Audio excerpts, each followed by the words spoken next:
کربلا کا نام سنتے ہی ہماری آنکھیں اشک بار، دل غم و اندوہ سے لبریز، دماغ شعور و بصیرت سے روشن ہو جاتے ہیں۔ ہمیں ایک ایسا واقعہ یاد آ جاتا ہے جو قیامت تک انسانوں کو دیندار آزادی اور ظلم کے خلاف کھڑے ہونے کا درس دے رہا ہے، جہاں پیاسوں کی فتح اور پانی بند کرنے والوں کو شکست نصیب ہوئی، جہاں کٹے ہوئے گلوں کو کامیابی اور تلواروں کو ناکامی ملی، جہاں خون جیت گیا اور نیزے ہار گئے۔ کربلا تاریخ بشریت کا وہ ایک لوٹا واقعہ ہے جہاں مذہب و ملت، رنگ و نسل، ملک و قوم اور زبان اور تہذیب کے تعصب کے بغیر ہر انسان اس کے اور اس کی عظمتوں کا اقرار کرتا ہوا نظر آتا ہے۔ دنیا کے ہر خطے میں کربلا اور امام حسین علیہ السلام کا نام بڑے احترام سے لیا جاتا ہے۔ یزید چاہتا تھا کہ اسلام کو ختم کر دے، انسانیت کو کچل دے، انسانی اقتدار کو پامال کر دے۔ اس کو اپنے اس باطل مقصد میں سب سے بڑی رکاوٹ امام حسین علیہ السلام نظر آئے، لہذا اس نے آپ سے بیعت کا مطالبہ کیا اور بیعت نہ کرنے کی صورت میں سخت کاٹنے کی دھمکی دی۔ امام حسین علیہ السلام جو نبی کے نواسے، علی کے نور نظر اور فاطمہ زہرا کے لخت جگر اور دل کا چین تھے، انہوں نے فیصلہ کیا کہ یزید کے اس مطالبے پر خاموشی جائز نہیں اور اسلام و انسانیت کی پاسبانی کے لیے اٹھ کھڑے۔ نانا کے مدینے کو خیر بات کہا، حرم الہی مکہ مکرمہ میں پناہ لی۔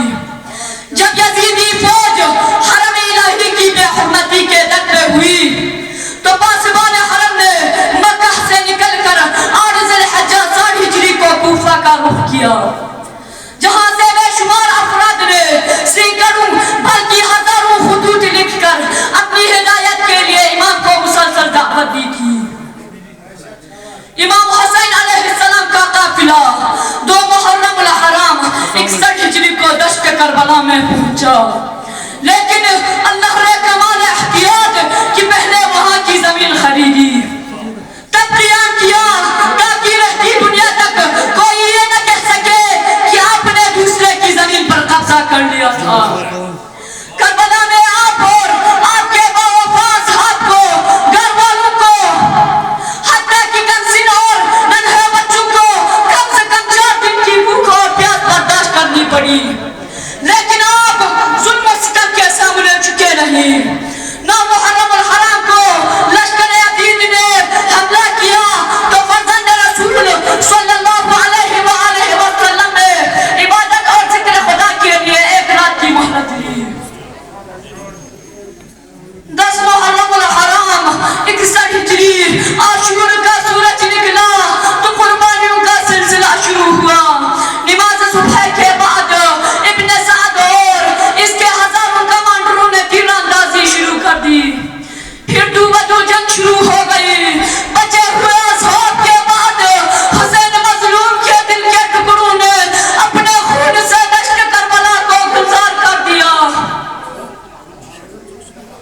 ممکن ہے کسی ذہن میں سوال پیدا ہو کہ کیا ایک انسان اس قدر سخت دل صفاق و ظالم اور ستمگر ہو سکتا ہے کہ ننھے بچوں کو بھوکا پیاسا قتل کرتے، بوڑھوں کو بے دردی سے مار ڈالے، خواتین کو تازیانے لگائے اور بچوں کو تمانچے مارے؟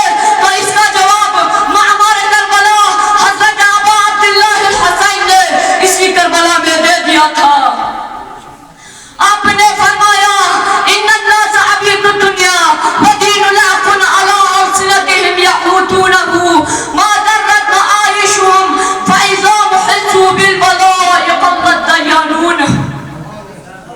بے شک لوگ دنیا کے بندے ہیں اور دین ان کی زبانوں کا چٹخارا ہے۔ یہ لوگ اس وقت تک دین کے ساتھ چلتے ہیں جب تک کہ ان کی دنیا کو کوئی خطرہ نہ ہو، لیکن جب آزمائش اور بلا ان کے دامن گیر ہوتی ہے تو دیندار بہت کم رہ جاتے ہیں۔ والسلام علیکم ورحمۃ اللہ وبرکاتہ۔